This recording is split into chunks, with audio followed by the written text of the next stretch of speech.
Bien, vamos a pasar ahora al siguiente panel. Agradecemos primero, antes que nada, al Consejo de la Magistratura de la Ciudad de Buenos Aires, que ha auspiciado esta jornada, y por supuesto al doctor Robert Alexi por sus palabras de apertura. El sexto panel, titulado El Estado Democrático frente a la objeción democrática, ¿es posible articular nociones?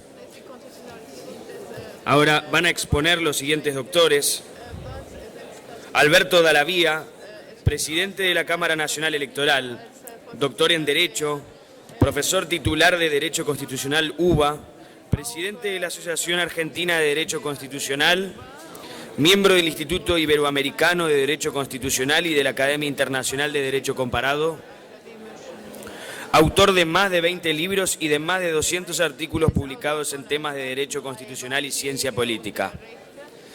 Raúl Gustavo Ferreira, doctor en Derecho, profesor titular de Derecho Constitucional UBA, asesor de la Convención Constituyente de la Ciudad de Buenos Aires, letrado patrocinante ante la Comisión Interamericana de Derechos Humanos de la Organización de Estados Americanos.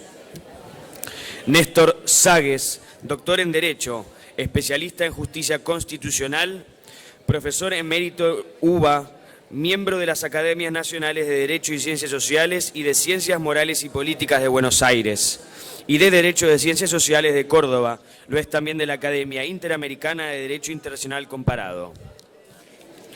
La dirección de este panel estará a cargo de la doctora Marcela Basterra, doctora en Derecho, profesora UBA, consejera del Consejo de la Magistratura CABA. Ahora terminamos de microfonear a los participantes y damos comienzo entonces al panel. Adelante.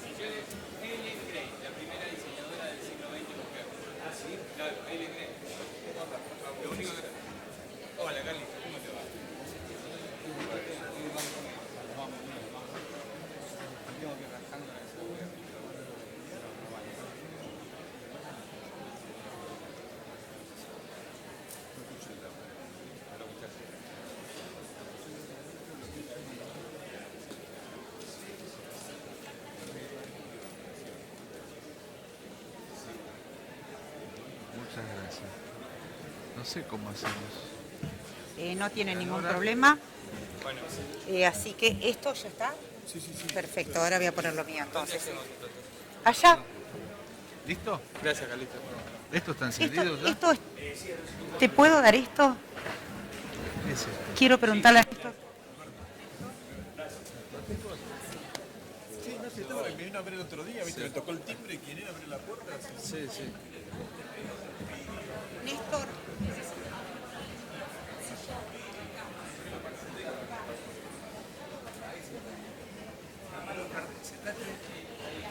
Que te pregunte a vos si vos querés después de Gustavo ahí, o querés cerrar, que te pregunte a vos. Sentate ahí. Estoy mostrando Bueno, algo, boludo. perfecto. Bueno. No, pero tenés que sentarte ahí. Alberto, dice que después de Gustavo te dé la palabra a vos que él cierra. Está bien, yo voy a decir que todo lo que dijo es una boludez. Sí, una boludez. No me diste bola con lo que te mostré. Bueno.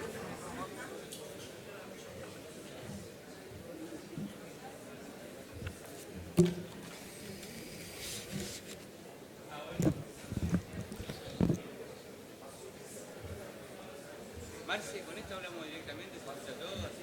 Parece que sí. Parece que sí. Yo me voy a parar acá. ¿Cómo?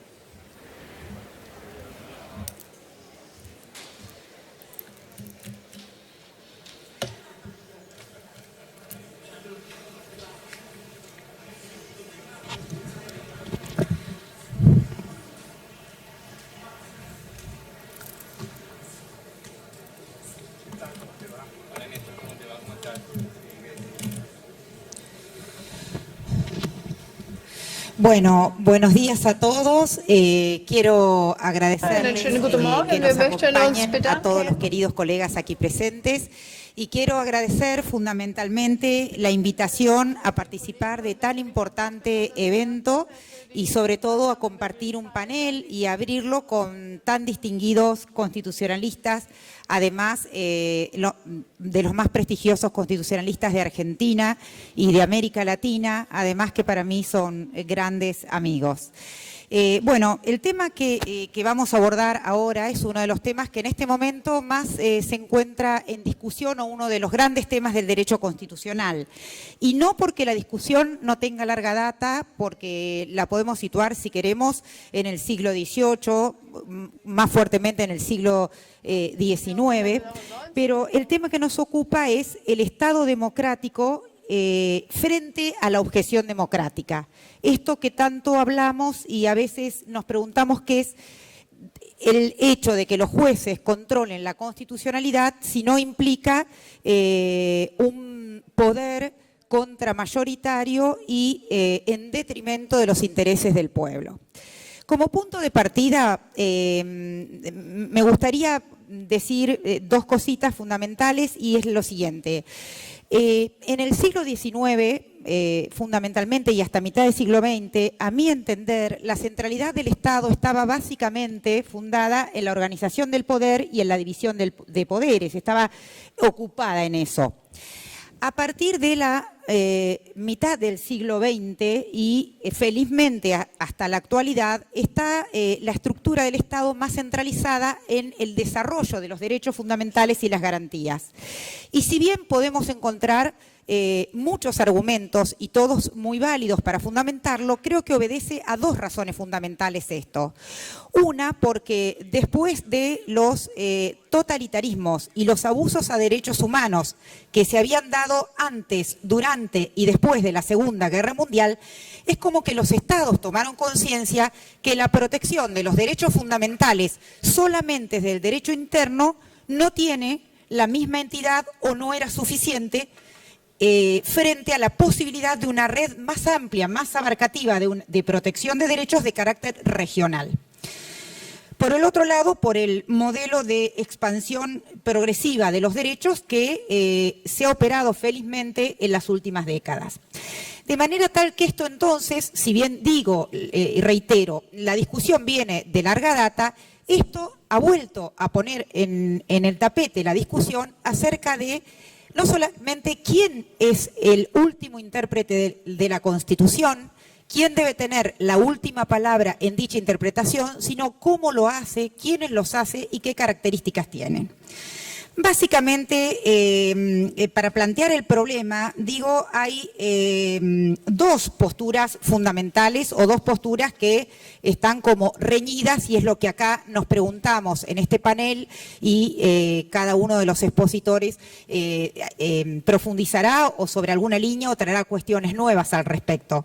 Pero la primera postura es aquella que lisa y llanamente dice: el control de constitucionalidad por parte de los jueces implica significa un carácter contramayoritario, o en términos de Bickel lo que se llama tienen una objeción democrática, como que está reñido el control judicial con el concepto de democracia. ¿Cuáles son los fundamentos básicos, a riesgo de ser reduccionista, pero esta es mi función para solamente dejar planteado el tema? En primer lugar, dice esta doctrina, los jueces no son elegidos por el pueblo o en un proceso de decisión colectiva. Esto hace que no tengan legitimidad. Y si la tienen en el momento, porque igual son designados por otros poderes que sí son elegidos por el pueblo, al ser vitalicios pierden esa legitimidad de origen. Por último, el otro argumento de los más conocidos, de los que más se argumentan, es que en el sistema de checks and balances, que sería un contrapeso demasiado grande, y esta pregunta que se hace algunos autores: ¿cómo puede ser, dicen, que 5, 7 o 9 señores, o 15 o los que fueren, que no fueron designados por el voto popular, puedan controlar la constitucionalidad de las leyes que fueron sí sancionadas por los representantes del pueblo y de todos los estamentos o de todos los espacios políticos que tienen representación parlamentaria? Bueno, dentro de estas posturas se enrola, por ejemplo, en un lugar bastante radicalizado, Jeremy Baldrom, quien concretamente él ha dicho él ha definido esto de la regla de las mayorías, es un poco lo que a veces nosotros decimos la tiranía de las mayorías, ¿no es cierto? Y él lo ha definido, cito textual, a la regla de las mayorías, repito, como el procedimiento de decisión colectiva más respetuoso para definir cuestiones básicas del sistema democrático, como qué derechos reconocer, a quiénes y con qué alcance. Bueno, en este recorrido de decir estas posturas que entienden o que no acuerdan o que cuestionan que el control de constitucionalidad esté en manos de los jueces, hay otros autores que han propuesto algunas soluciones intermedias, siempre abogando más de este lado, como por ejemplo el caso de John Ely, cuando él propone dejar de lado el control de valores en la Constitución, de valores y principios, y solo hacer el control de constitucionalidad sobre los procedimientos. Lo cual ha sido duramente criticado porque en realidad, si bien quienes lo critican dicen no es que es falaz, pero la verdad es que es de bastante difícil concreción el poder dividir en un texto constitucional tanto el tema de valores y cuestiones sustantivas de cuestiones procedimentales. Quienes abogan por la Judicial Review, es amplia la doctrina y muy mayoritaria, por cierto. Entre ellos tenemos a Tribe, que desarrolla ampliamente los fundamentos de tipo político, filosóficos, históricos, y aún fundamentos que él define, y concuerdo, metaconstitucionales. Justamente uno de los argumentos de la teoría en favor del Judicial Review es el contraargumento a lo que yo decía recientemente desde quien abogan quienes sostienen que es contramayoritario. Esto es que esta teoría lo que dice es justamente que los jueces no sean elegidos por el pueblo, es una garantía, es la válvula de seguridad para proteger a las minorías de las mayorías ocasionales. Y como bien lo decían los padres fundadores, la famosa sentencia de Marshall en el caso Marbury versus Madison, ya a principios del siglo XIX, 1803, y aún con sus diferencias los padres fundadores, porque Jefferson y Paine no tenían la misma postura que Madison en esto, que no me voy a explayar, pero en realidad ellos decían, además de esto de la protección de las minorías, hay una cuestión fundamental, que para eso es el leitmotiv del nacimiento del control judicial de constitucionalidad, que es no solamente defender la supremacía constitucional, sino poner límites al poder. Y cuando decimos límites al poder, límites a los gobiernos. A los gobiernos me refiero a los anteriores, a los actuales y a todos los que estén por venir dentro de una república.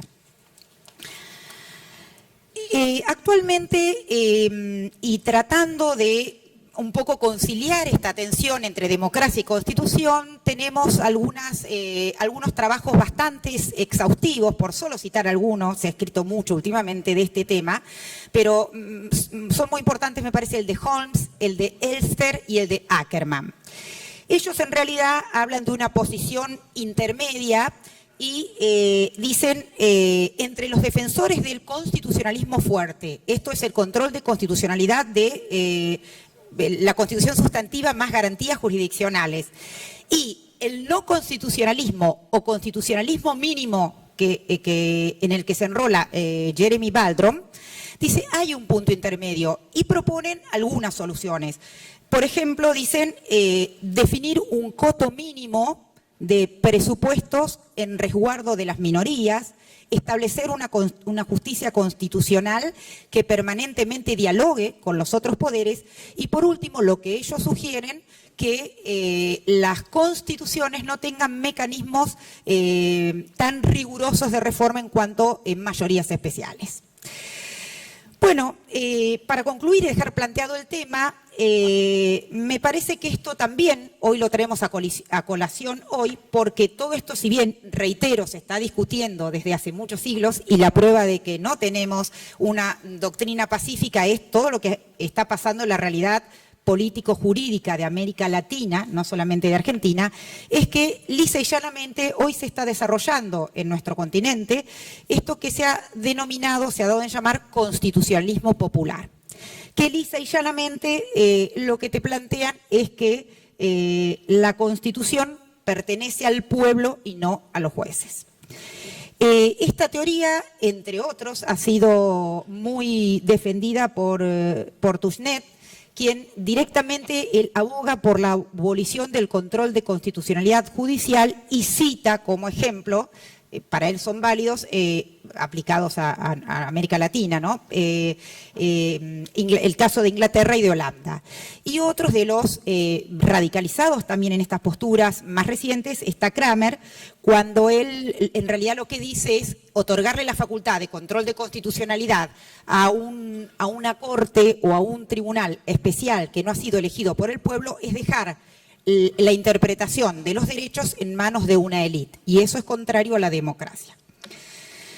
Por último, en mi caso, siguiendo a Tribe y también a Chemerinsky, entiendo que de aceptar este constitucionalismo popular lisa y llanamente como se lo está planteando en la actualidad, quedarían totalmente eliminados, no solamente, o sea, quedaríamos sometidos a las tiranías de las mayorías, ocasionales, no habría protección de las minorías y lo que es más grave sería no reconocer ningún límite a los poderes. Por eso, repito, aplicado a América Latina, quizá en un tiempo distinto podamos seguir adelante y pueda tener otra postura. Pero realmente a mí me surge con sinceridad analizar que en América Latina, esto no lo digo yo, lo dicen muchos autores de ciencia política, ha sido una constante esto de los hiperpresidencialismos. Entonces, si tenemos un hiperpresidencialismo que casi en general atrofia muchas veces al ejercicio y a los límites de los poderes del Estado. Si tenemos un Congreso que tiene mayorías amplias, siempre votando arrodillado y de acuerdo a los poderes de turno. Me refiero a toda América Latina, Argentina no escapa a eso, antes, después, los últimos 100 años. Si además tuviéramos un poder judicial que es elegido en forma conjunta con los representantes del pueblo, directamente sería la desaparición del Estado constitucional de derecho. Así dejo planteado el tema para que los expositores, a quienes han venido a escuchar, puedan explayarse sobre el tema. Le voy a dar la palabra al doctor Gustavo Ferreira para que comience su exposición. Muchas gracias. Muy bien, Marcelo.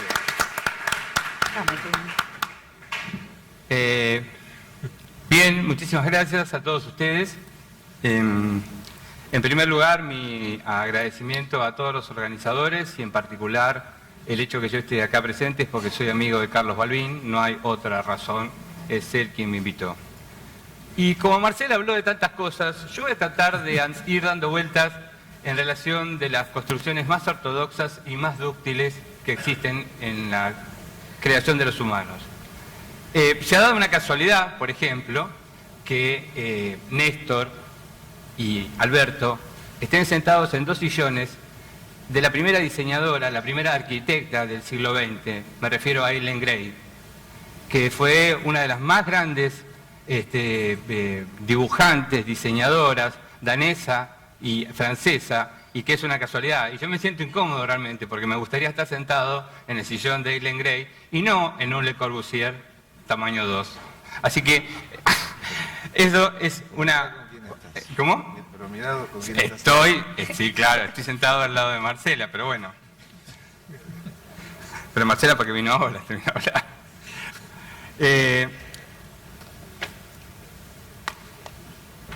En segundo lugar, les quiero decir que tengo un compromiso muy ineludible, terriblemente ineludible, me tengo que ir corriendo, porque nosotros desde el año pasado en la Facultad de Derecho, que es para nosotros la casa matriz, el lugar de donde hemos nacido, hemos tomado la decisión, entre todos, porque, o sea, si bien el seminario formalmente lo organizo yo, cuento con el apoyo permanente del Departamento de Derecho Público de Alberto. Esta tarde, a las 6 de la tarde, le vamos a realizar un homenaje quizá a uno de los más eminentes juristas de la Argentina, llamado Julio Bernardo Mayer. Iba a hablar sobre un tema tan sencillo, ¿qué es aquella cosa llamada derecho? Entonces, estoy muy urgido por las cuestiones organizativas que vamos a realizar hoy en el Salón Rojo y estas cuestiones que, bueno, que se desenvuelven y que van coincidiendo.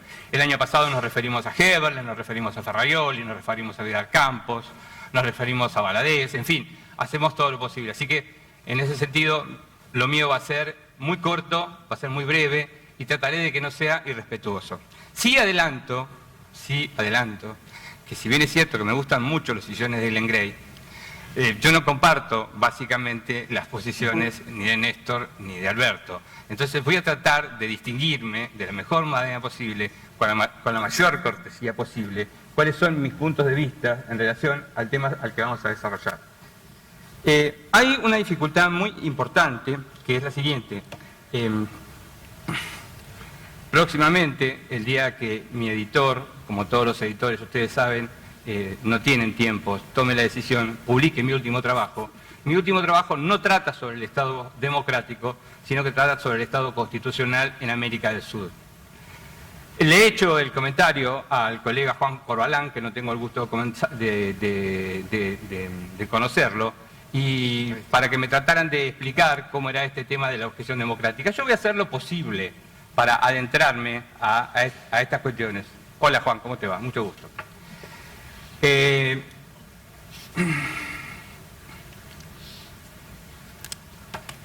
la primera vez ya en mi larga vida académica, mucho más larga que la de Alberto Dallavía, porque él siempre se queja en relación a esto. Mi vida académica es mucho más larga que la de Alberto, porque yo tengo muchos más años que Alberto. Está mejor hoy, ¿no? Es la primera vez que se me presenta un formato de estas características, donde se sugieren 4 o 5 preguntas que son disparadoras, que se les llaman ahora. Esa palabra disparadora me suena mucho a gabinete psicoanalítico, ¿no? O sea, que alguno fuera a un gabinete y se disparó por ahí. Entonces yo voy a tratar a limitarme para que ustedes escuchen realmente a las personas que sí saben de este tema de control judicial de constitucionalidad, que son Alberto y Néstor, y no yo, porque yo solamente hice una tesis sobre el control de constitucionalidad y tengo mis diferencias. Entonces yo voy a leer las preguntas en voz alta, que han tenido la generosidad de hacerme llegar, y voy a hacer llegar mis inquietudes, mis reparos y mis dudas en relación a esto. Si Juan y Carlitos, yo me equivoqué con el planteo, pido disculpas. Si no, lo voy a tratar de cumplir a rajatabla. Esa era la idea. Es la idea, ¿no? Es la idea, a lo largo del panel y de la intervención de todos, responder esas preguntas. Perfecto. Que algunas... Se dice, ¿por qué si vivimos en una sociedad democrática debemos aceptar la primacía de la opinión de los jueces en lo que atañe a cuestiones constitucionales fundamentales? Bueno, esto es una aporía, esto es un axioma. Es un axioma terrible. Es un axioma, discúlpenme, casi irresoluble. Esto no es una sociedad democrática. Nosotros no vivimos en una sociedad democrática. Nosotros vivimos en una sociedad delegativa.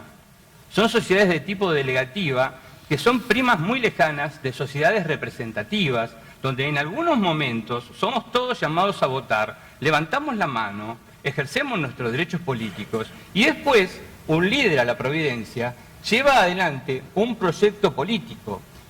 Ahora, si se entendiese que sociedad democrática es, como planteaba Kelsen, ¿cómo se me escapa esto? Es terrible, ¿eh?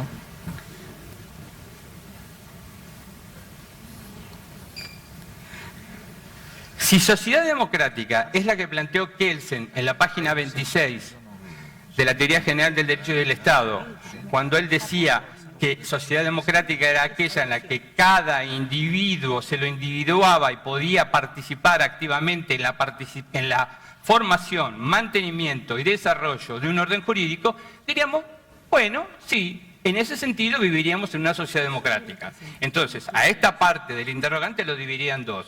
Vivimos en una sociedad delegativa, me gustaría vivir en una sociedad no delegativa, el término lo tomo de O'Donnell, lo desarrollo de O'Donnell, aprecio haberlo conocido O'Donnell, y no creo, y no conozco en América del Sur, que es el único territorio del mundo que más o menos conozco, porque tengo la posibilidad, y lo digo en público, de conocer 42 ciudades latinoamericanas, que no haya un mecanismo de tipo delegativo. Hay mayores, peores, trágicos, imposibles, espantosos, resolubles e irresolubles. No voy a mencionar cada uno.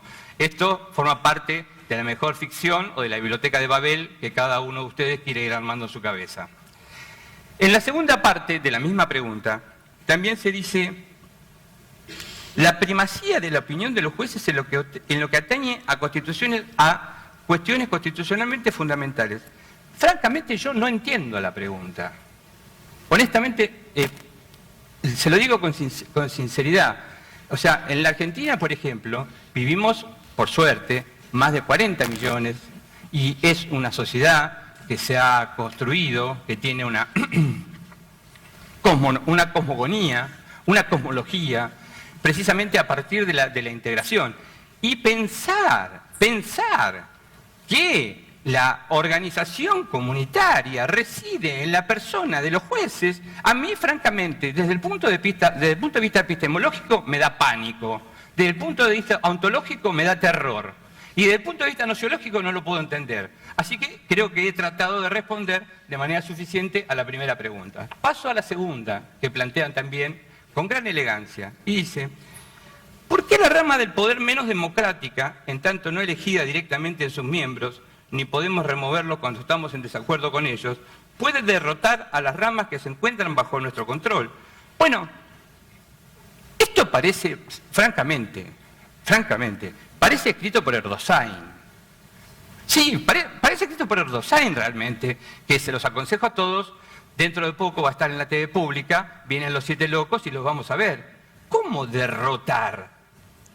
¿Dónde se ha visto derrotar? Erdosheim, el presidente de Turquía.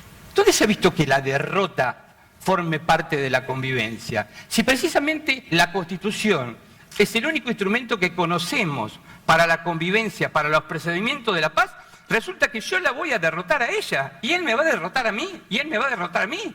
¿Cómo vamos a hablar de derrotas o primacías? ¿O no somos acaso todos iguales? En la misma pregunta también se dice: ¿por qué la rama del poder menos democrática? Bueno, volvamos otra vez. Hay una tesis por ahí dando vuelta del profesor Zaffaroni que no la comparto. Aclaro, una tesis de Zaffaroni que no comparto, que él dice que en un avión, en una turbina, no todo es democrático. Hay turbinas democráticas y hay turbinas menos democráticas. A mí me parece que en una sociedad democrática todas las turbinas tienen que ser democráticas. No estoy planteando, ni voy a plantear, ni se me va a ocurrir plantear jamás la elección popular de los jueces. Creo que queda claro. De la misma manera que jamás voy a plantear la reelección presidencial, de la cual estoy absolutamente en contra. Creo que tendría que... hay una palabra en inglés que viene bárbara, que es eterness. Tendría que prohibirse eternamente. ¿Me equivoqué, María Sofía? No. Eternamente tendría que prohibirse la reelección presidencial. Menos democrático, y qué sé yo, sí, menos democrático, y tenemos el sistema que tenemos. O sea, había un modelo, Alberdi entendió lo que pudo entender. Hay un estudio mío publicado el año pasado, para sorpresa de muchos, he comparado palabra por palabra, coma por coma, texto por texto, y el 93% del proyecto de Alberdi pasó a la Constitución de 1853. Tercera pregunta: ¿qué es lo que justifica que dicho Poder Judicial preserve el derecho de pronunciar la última palabra institucional? ¿Cómo la última palabra institucional? Nosotros, hasta que yo conozca, hasta que algún día, que no va a suceder, porque la fecha de caducidad de mi vida se va a producir mucho antes, muchísimo antes, de que yo pueda vivir dentro de un sistema de control racional, dentro de un sistema constitucional del que a mí me gustaría vivir. Yo muchas veces le dije a Alberto, y lo digo en público: mira, Alberto, quizá alguna vez nosotros tengamos la chance de participar en una reforma de la Constitución, pero nunca vamos a poder reformar una Constitución o aportar nuestras ideas para lo que queremos, que es racionalizar. Esta Constitución está hecha para que la lidere un presidente o una presidenta. Hay que sacárselo de la cabeza. ¿De qué estamos hablando?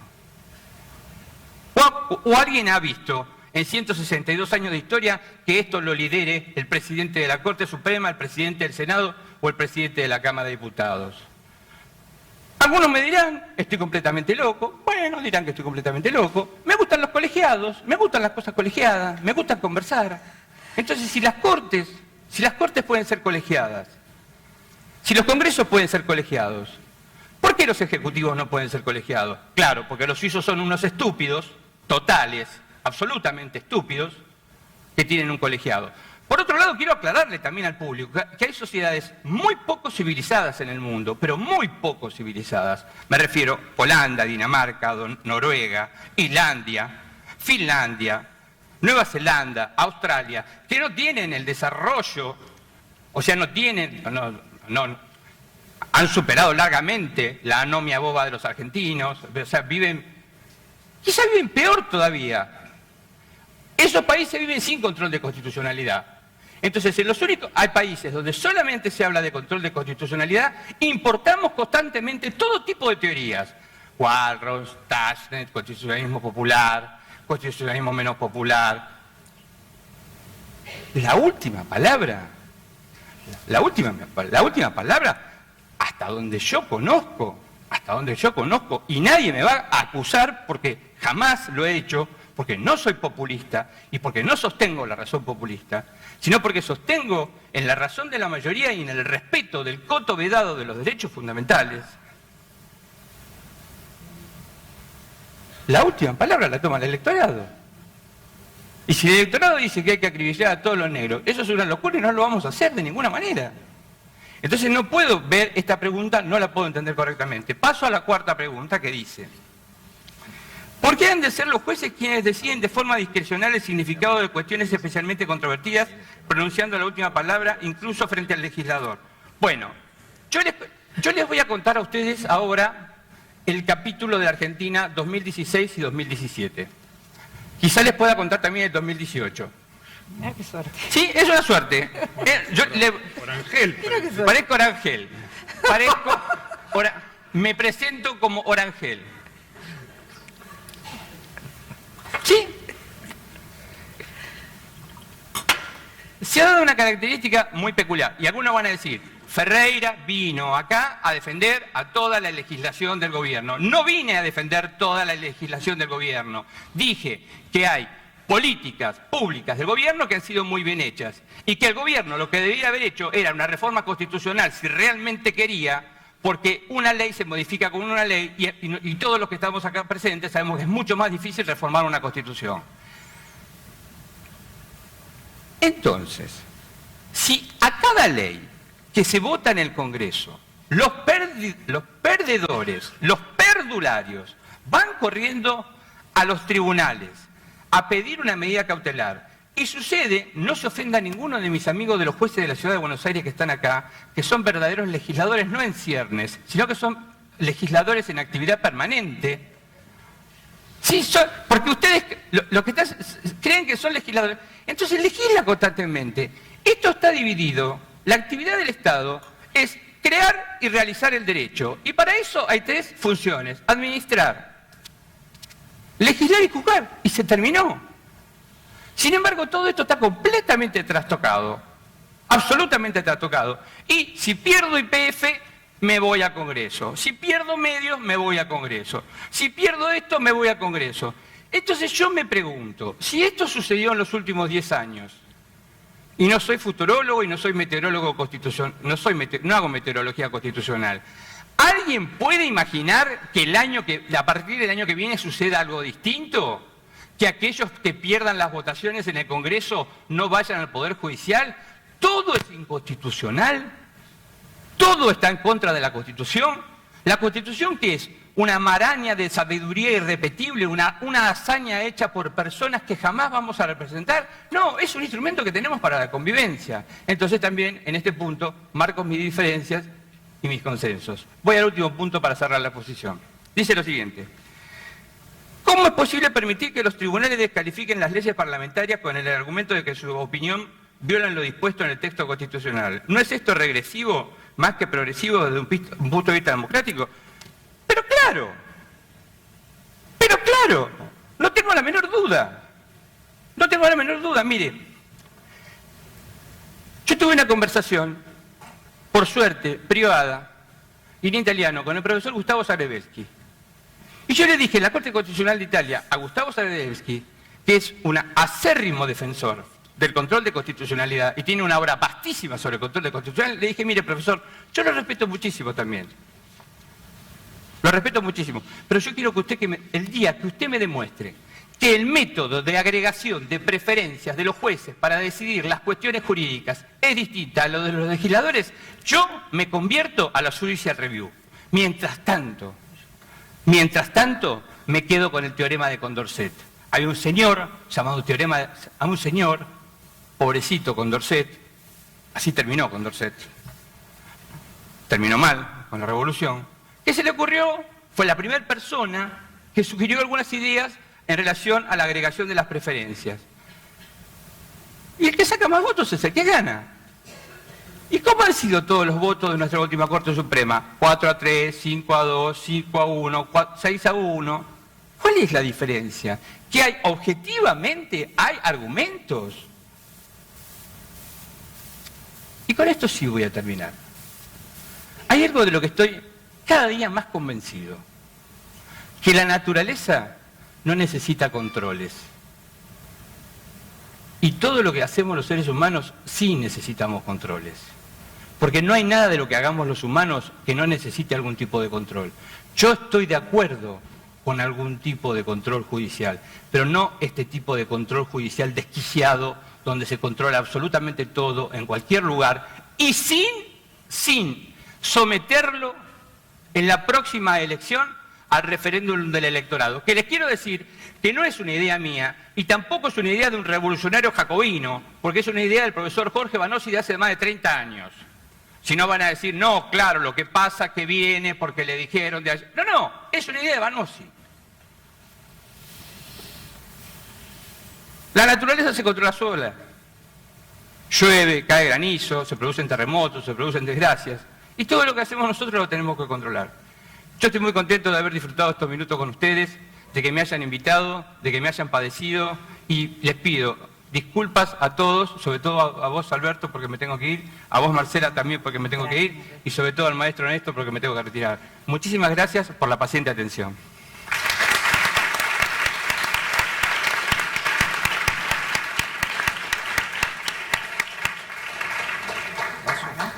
Sí, nos va a dar su exposición el doctor Alberto Alavía, que ya fue debidamente presentado.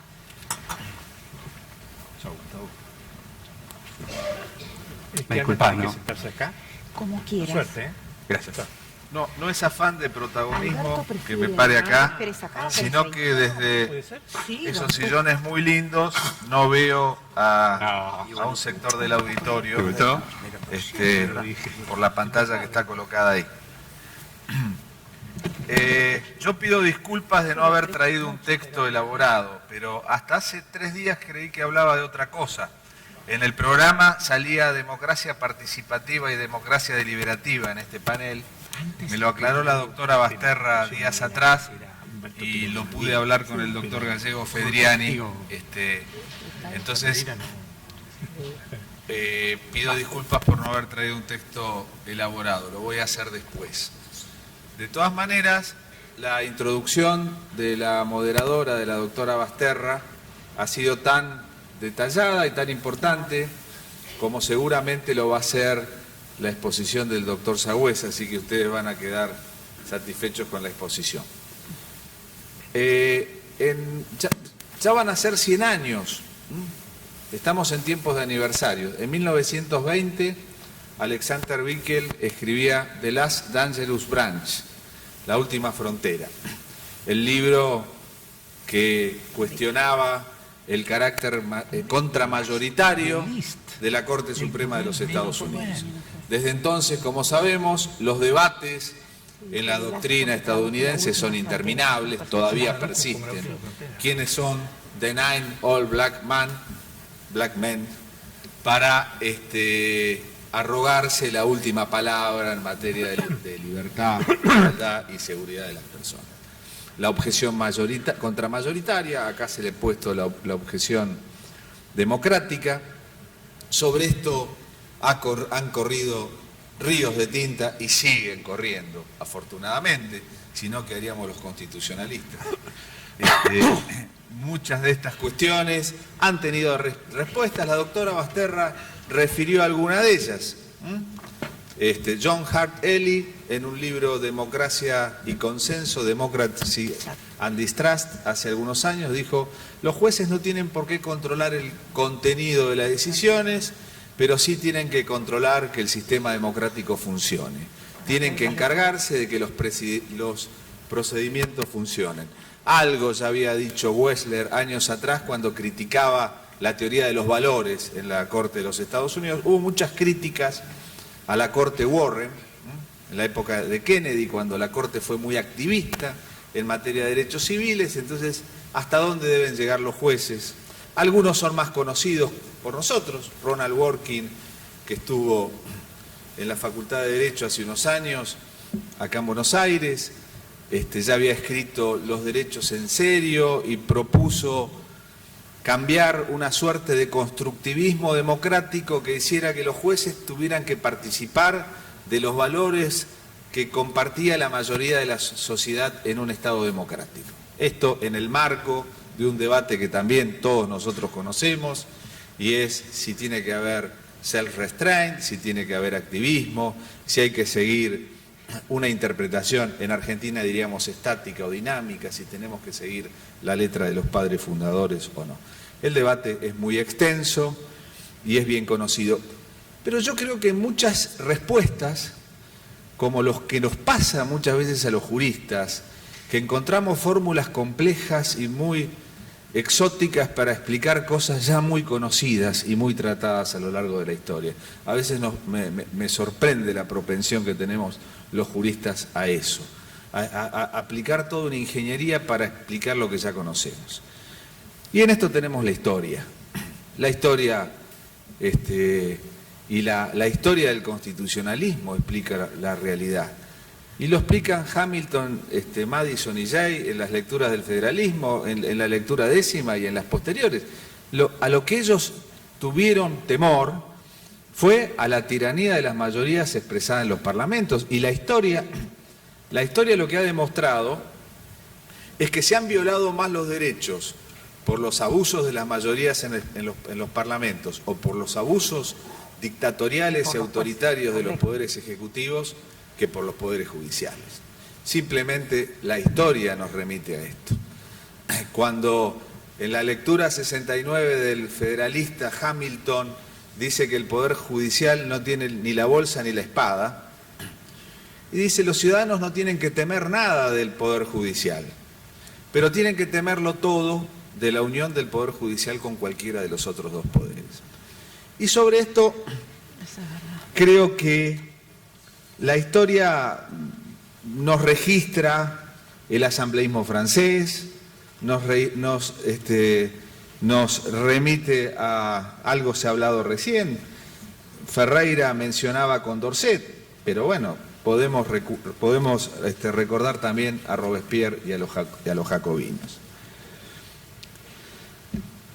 Como el tiempo es corto y ustedes ya escucharon una exposición larga, yo voy pasando algunas cosas, pero también a modo de esto, el año pasado fue, o el anteaño, yo ya pierdo la visión. En el caso Rizzo fue el anteaño. El anteaño. Nuestra Corte Suprema de Justicia de la Nación, voy a leer un párrafo corto, nos dijo: la soberanía popular es un principio de raigambre constitucional que en el sistema democrático se integra con el reconocimiento del pueblo como último titular del poder político, pero al mismo tiempo, y para cumplir con tal objetivo, pone su acento en los procedimientos habilitados para hacer explícita aquella voluntad, origen del principio de representación. Por ello, el Estado de Derecho y el imperio de la ley son esenciales para el logro de una nación con instituciones maduras, y no es posible que, bajo la invocación de la defensa de la voluntad popular, pueda propugnarse el desconocimiento del orden jurídico, puesto que nada contraría más los intereses del pueblo que la propia transgresión constitucional. Sigue.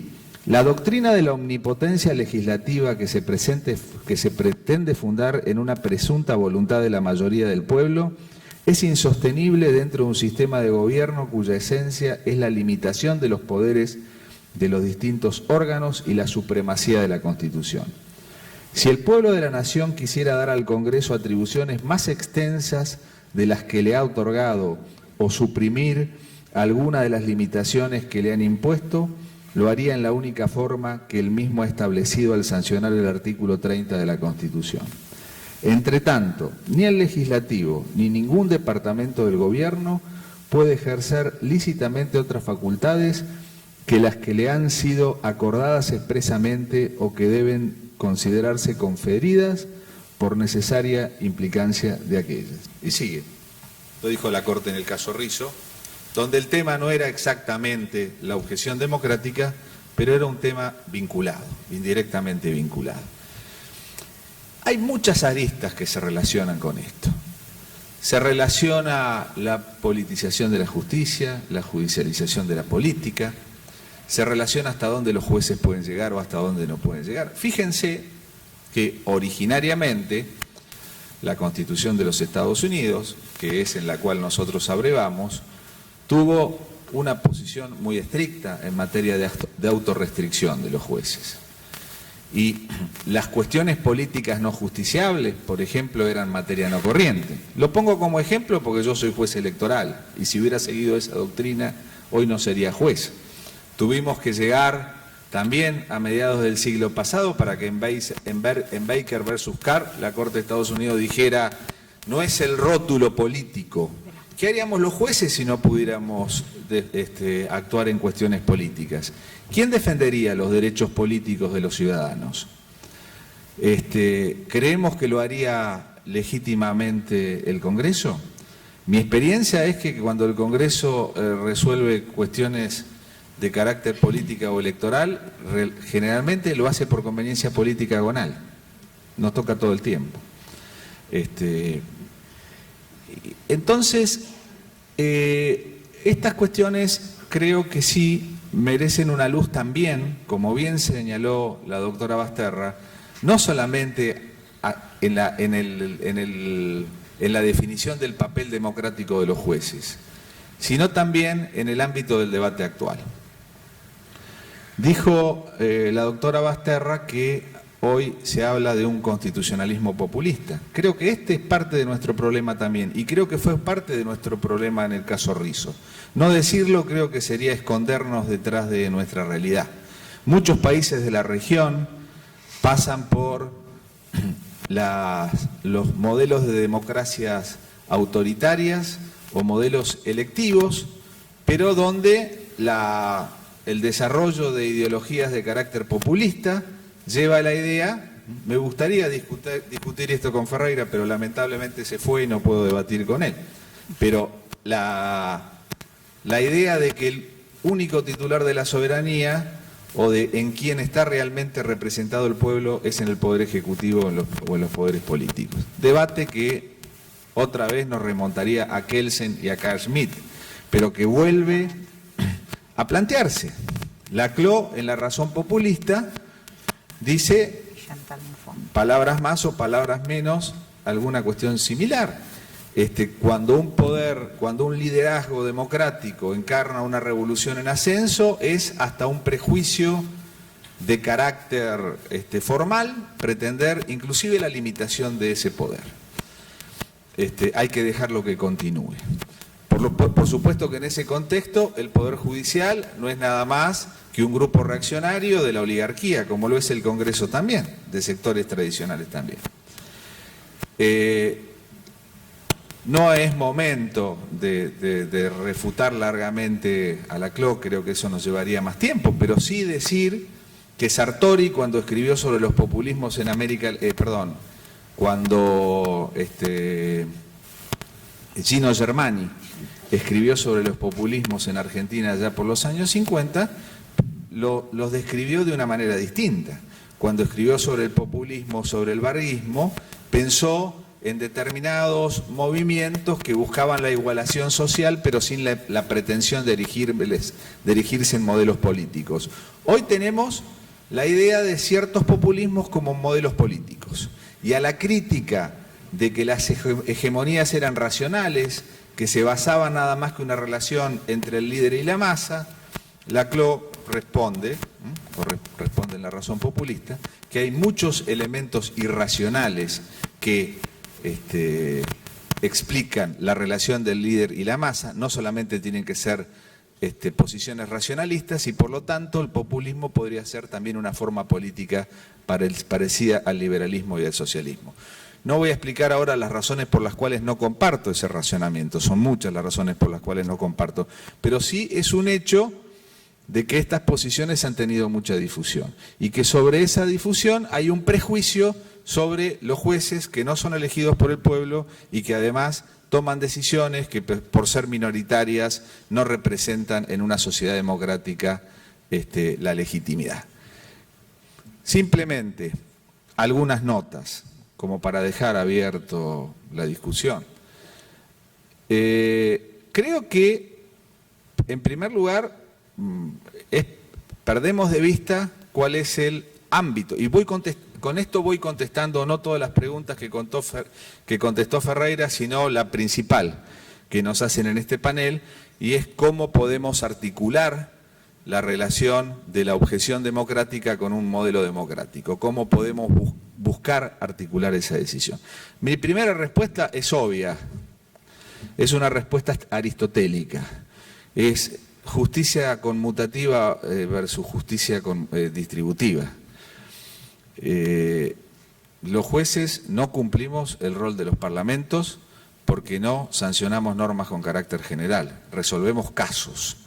Y si bien esos casos, sobre todo en sistemas como el nuestro, donde no tenemos como en los sistemas europeos tribunales constitucionales que declaran la inconstitucionalidad de las normas con alcance general o las borran del sistema como si nunca hubieran existido ex tunc en algunos casos, sino en algunos casos dictamos sentencias en casos concretos.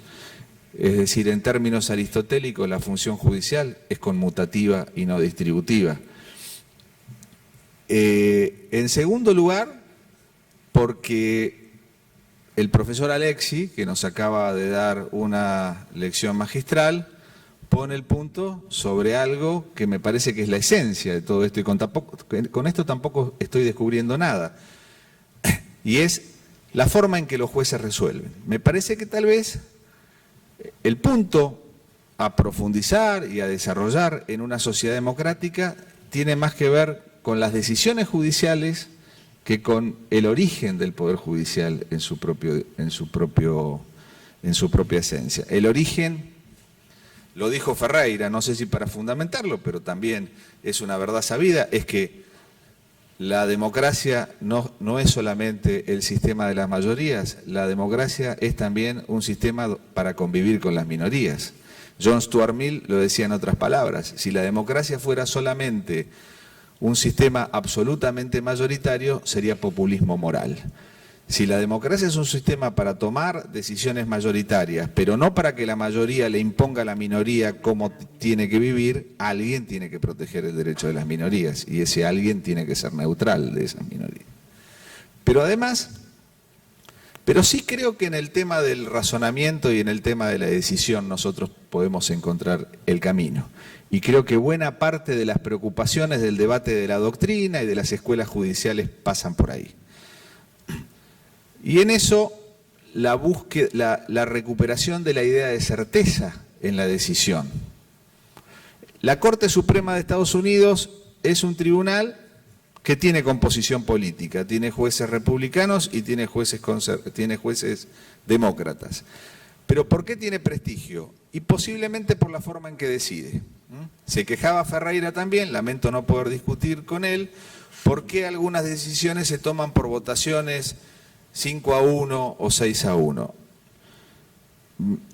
Donde rigen los sistemas de stare decisis o de jurisprudencia obligatoria, no es normal que los fallos se modifiquen con tan poca minoría. Generalmente hay un sistema de decisión que exige una argumentación mayor cuando hay un cambio de jurisprudencia. Mientras tanto, en un sistema de common law, la obligatoriedad del precedente articula la decisión judicial, como la obligatoriedad del precedente también ordena las decisiones en las sentencias contradictorias. Es otro tema, pero creo que ayuda a la previsibilidad de las decisiones judiciales. La argumentación y la decisión judicial, el profesor Alexis, lo que nuestras escuelas judiciales tratan de propugnar, tiene que ver con esto. Se nos acaban los tiempos en las democracias actuales en que se le puede explicar a un ciudadano una sentencia oscura donde el juez solamente habla por boca de la ley y en términos difíciles. Creo que el debate democrático, la posibilidad de exhibir argumentaciones e inclusive poder sostenerlas públicamente cuando se tratan de sentencias finales, ayudan a contribuir en este sentido. No voy a decir más, porque ahora va a hablar el doctor Sagüez, pero creo que tal vez sea en este punto donde nosotros tengamos que poner el énfasis para cruzar el camino en esta doble relación. Mirar mejor en cómo resolvemos, y con qué argumentos resolvemos y con qué lógica podemos sostener esas decisiones, contribuirá decisivamente al debate democrático y al valor epistémico de la democracia, que yo creo que sí reposa en buena medida en la tarea del Poder Judicial. Muchas gracias.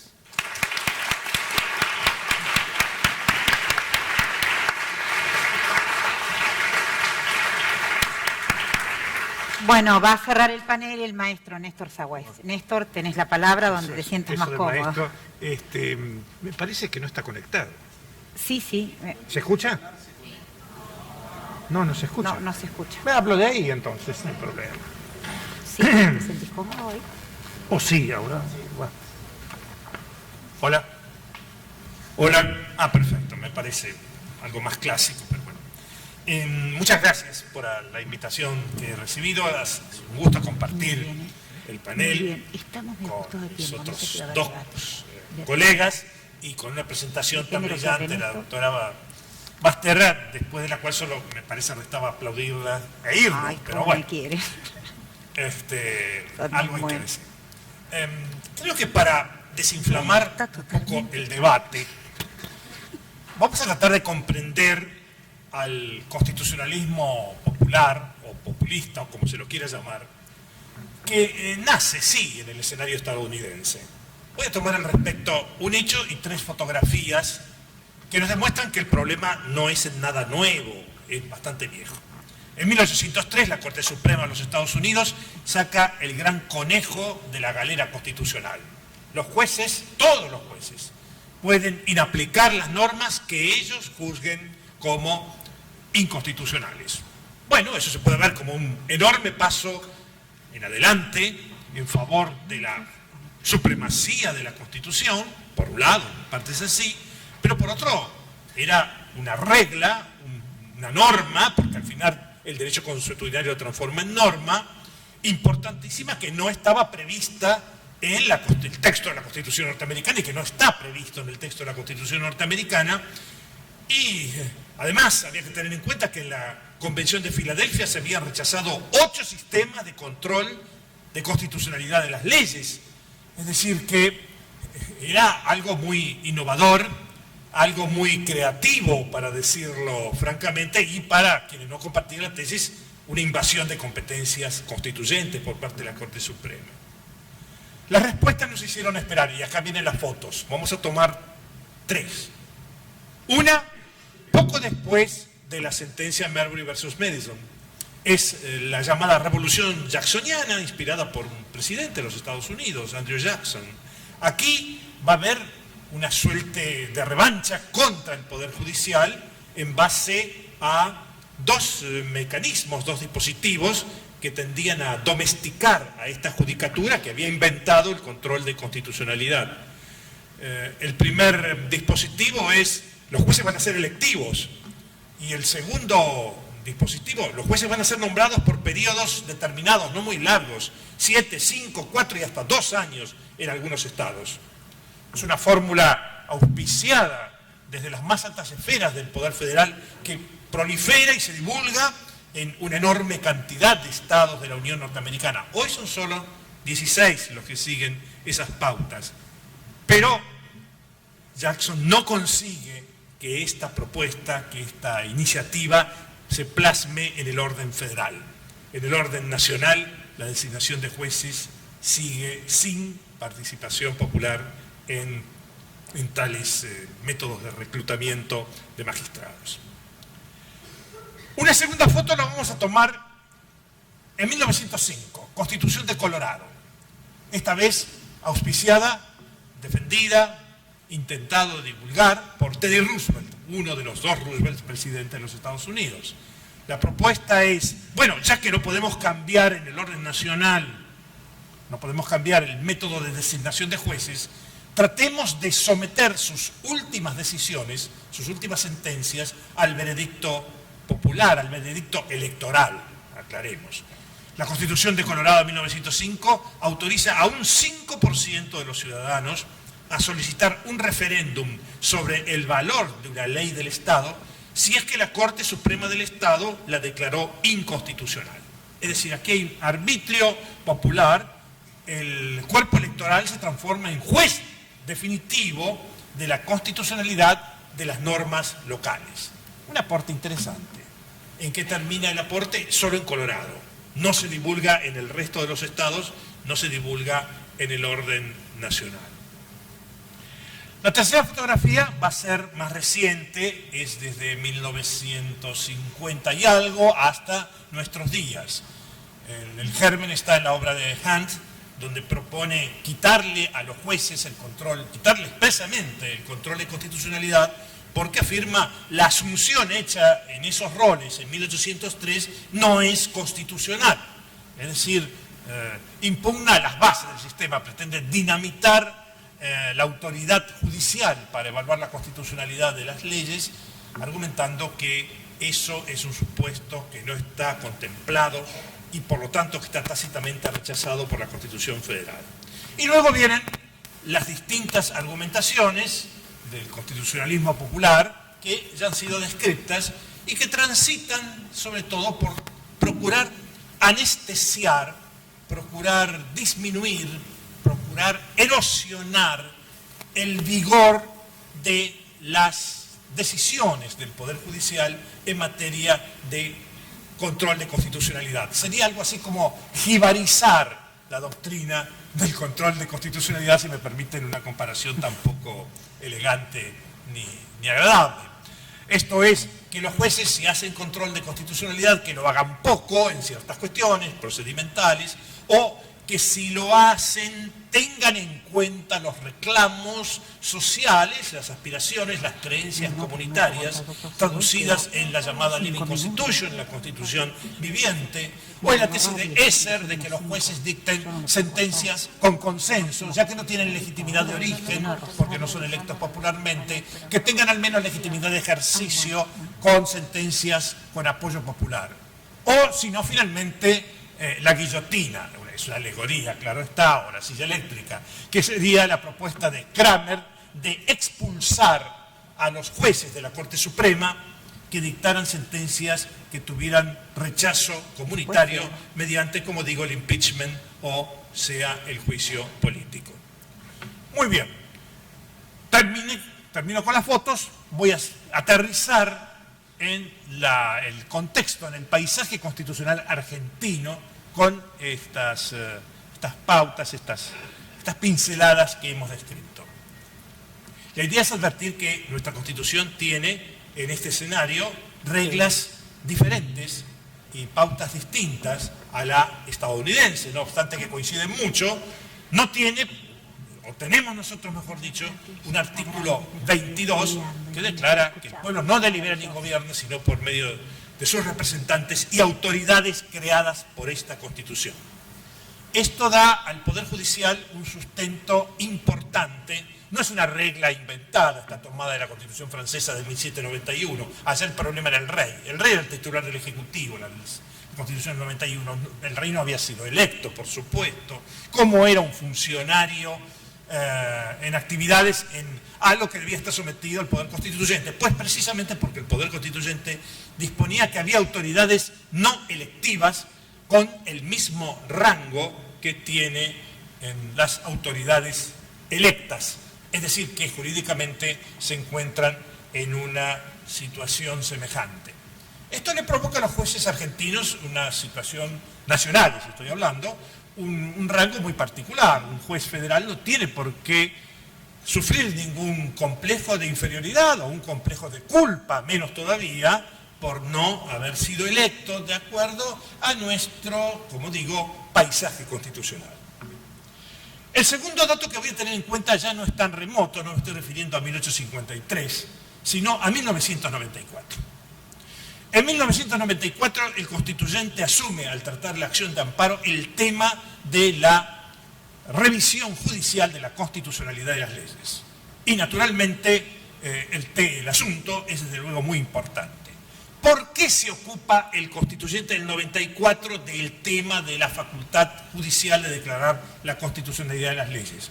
Porque una ley dictada durante el gobierno de facto del general Onganía, la 16986, impide en su texto, no ha sido derogado, la declaración de inconstitucionalidad de normas del amparo. Artículo 2, inciso D.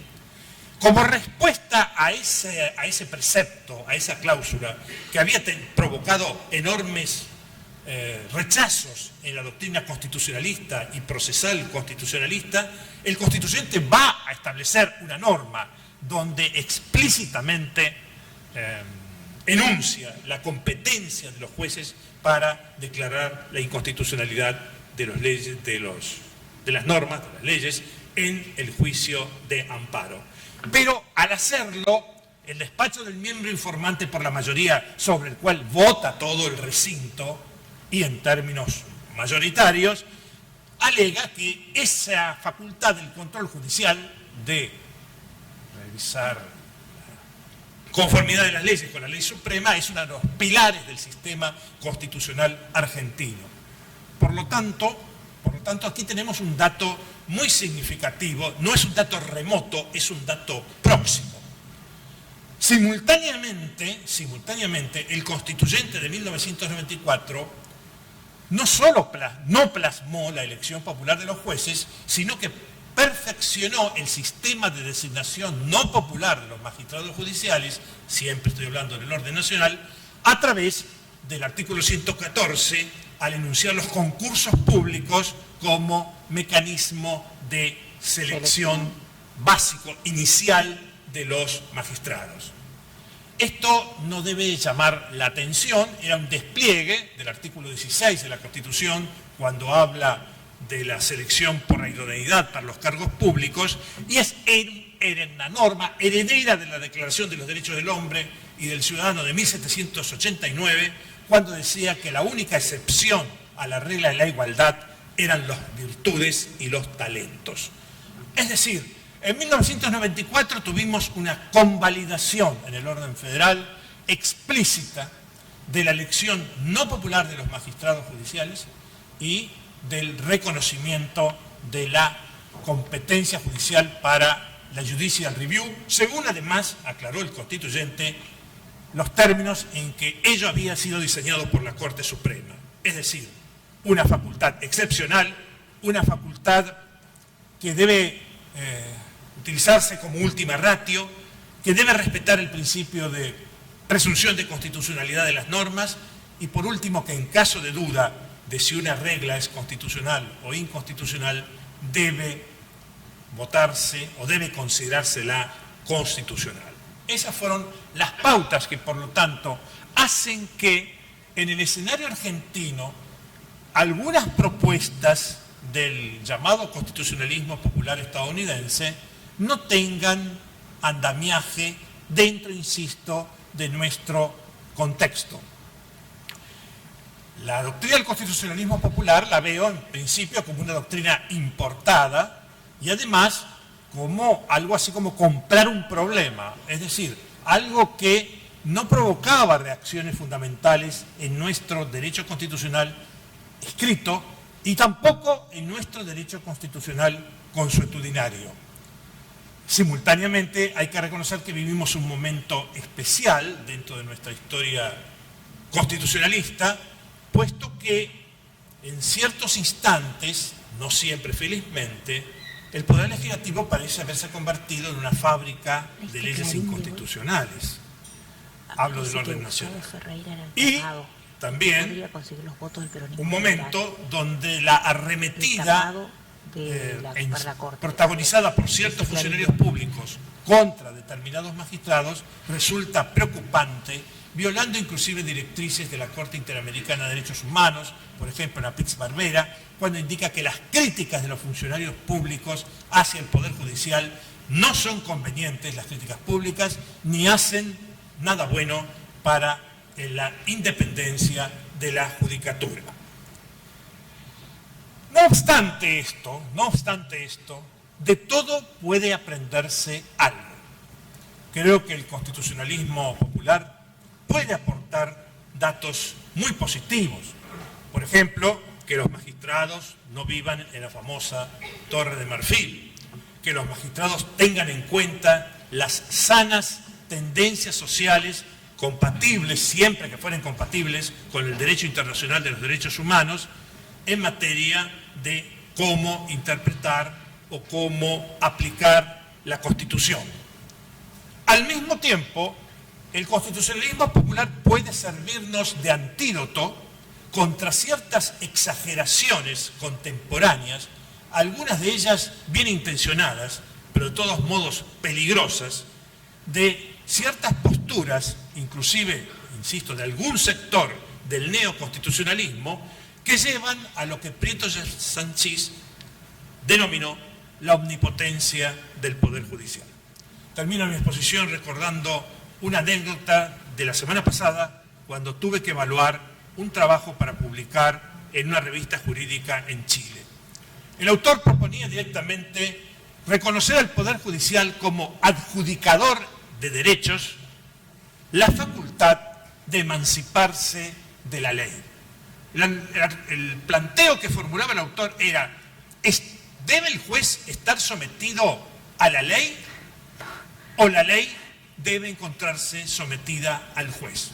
La respuesta era por esta segunda alternativa, en virtud precisamente de un concepto exagerado, del cual debemos prevenirnos, de definidor del derecho por parte de los tribunales, y un concepto exagerado de la judicial review o de las facultades judiciales de control de constitucionalidad.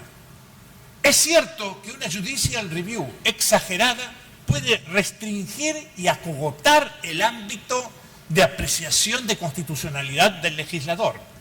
Es cierto que ciertas corrientes están demandando una especie de sometimiento bastante acentuado, en algunos casos casi absoluto, del legislativo hacia el juez. Es cierto que, sobre pretexto de defender derechos, determinados tribunales están indicando al Poder Legislativo cómo legislar. El ámbito de las sentencias exhortativas es, por cierto, sumamente delicado.